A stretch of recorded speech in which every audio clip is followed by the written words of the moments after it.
ওরা প্রথমে দুইটা ছেলে, জিহাদ নামে আর একটা ছেলে, আরো 2-4 জন বলছে যে এখানে ধানের শীষ ছাড়া কোনো ফুটবলের প্রতীকের কোনো ব্যানারে এলাকায় লাগবে না। তো ওরা বলছে যে কেন? তো বলছে লাগবে না, এটাই কথা। তখন ওদের আত্মীয় যে দুইটা ছেলের আহত হয়েছে, তখন তারা এগিয়ে এসে বলছে যে কোনো অসুবিধা নেই, আসেন আমরা একটু দূরে গিয়ে আপনাদের ব্যানারটা আমরা সহযোগিতা করি।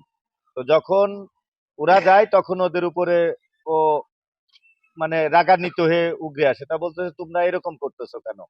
এগুলো বলার সাথে সাথে ব্যানার টানাইতেছে, একজন উঠে গেছে, তখন এসে তার পরিকল্পিত হাতে মানে কাছেই ছুরি ছিল, তখন সে ছুরি দিয়ে ওদেরকে প্রথমে একজনকে আঘাত করে তার বুকে প্রথমে স্টেপ নেয়, তারপরে সে ঠেকায়। পাশেই তার বড় ভাই ছিল, দৌড়ায় এসে সে যখন ঠেকাতে যায়, দুই ভাইকে খুব মারাত্মক ভাবে জখম করেছে।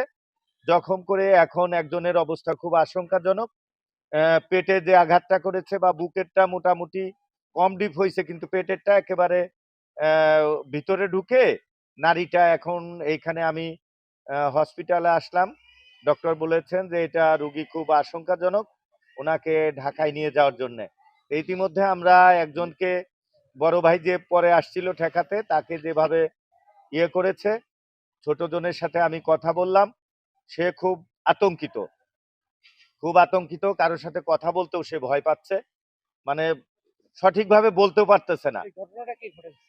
এটা জিহাদ নামের একটা ছেলে, আমি তো আসলে চিনি না। ওনরা ধানের শীষের কাজ করে। ওনরা একটা কথাই বলছে যে আমরা এই এলাকায় ধানের শীষ ছাড়া অন্য কাউকে, ফুটবলকে কোনো ব্যানার লাগাতে দিব না, ফুটবলের কোনো ব্যানার এই অঞ্চলে থাকবে না।